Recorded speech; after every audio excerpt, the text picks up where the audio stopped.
திரு நாஞ்சில் நாடன் எழுதின நாஞ்சில் நாட்டு உணவுன்ற புக்கு முன்னாடி நான் உங்களுக்கு அதை பற்றின ஒரு ரிவ்யூ போட்டிருந்தேன் பார்த்தீங்களா.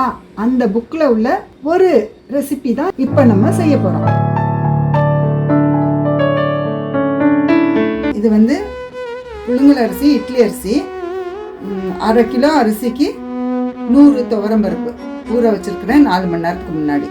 உங்கள் காரத்துக்கு தகுந்தாப்புல மிளகா வத்தல் சேர்த்துக்கோங்க. 1 ஸ்பூன் நல்ல மிளகு, குருமிளகு, 1 ஸ்பூன் ஜீரகம், தேவையான உப்பு போட்டுக்கோங்க. 4-5 ஸ்பூன் தேங்காய் எண்ணெய் வர அளவுக்கு ஊற்றிக்கோங்க. பாருங்க, ரொம்ப நைஸாக அரைக்கக்கூடாது, அதாவது பிறுபிறுன்னு அரைச்சிக்கணும். இந்த எண்ணெயில் சேர்த்துக்கலாம்.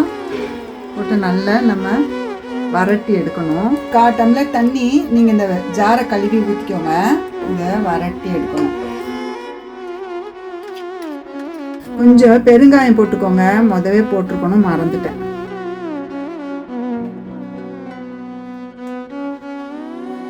ரெண்டு 3 இனுக்கு கருவேப்பிலை இது மாதிரி பொடியாக நறுக்கி வச்சுக்கோங்க.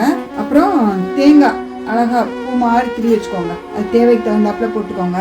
தேங்காய் போட்டால் அப்புறம் சாயங்காலம்லாம் இருந்ததுன்னா கெட்டு போயிடும். அதுக்கு தகுந்தாப்புல உங்களுக்கு சாயங்காலம் வச்சுருக்கணுன்னா தேங்காய் போட வேணாம். ஒரு எலுமிச்சங்காய் சைஸுக்கு பிடிக்கலாம், அதுக்கு சின்னதாகவும் பிடிச்சிக்கலாம், நமக்கு உங்களுக்கு விருப்பத்துக்கு தகுந்தாப்புல. இது வரைக்கும் நீங்கள் சப்ஸ்கிரைப் பண்ணலைன்னா ப்ளீஸ் சப்ஸ்கிரைப் பண்ணிக்கோங்க. உங்கள் ஃப்ரெண்ட்ஸ் கான்டாக்ட் எல்லாருக்கும் ஷேர் பண்ணுங்கள்.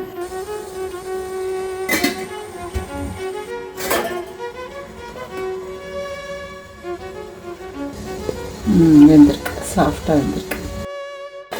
இதுக்கு வெல்லம் தொட்டுட்டும் சாப்பிட்லாம், சட்னி வச்சுட்டும் சாப்பிட்லாம், ஒன்றுமே வேண்டாம் அப்படியே கூட சாப்பிட்லாம். நாங்கள்லாம் அப்படியே தான் சாப்பிட்ருவோம். இன்னும் இதை மாதிரி நிறைய உங்களுக்கு நாஞ்சில் நாட்டு உணவை பற்றினது தெரிஞ்சுக்கணுன்னா இந்த புக்கை வாங்கி பாருங்கள். இந்த ரெசிபி எப்படி இருந்ததுன்னு கமெண்ட் பண்ணுங்கள், ஒரு லைக் கொடுத்துருங்க.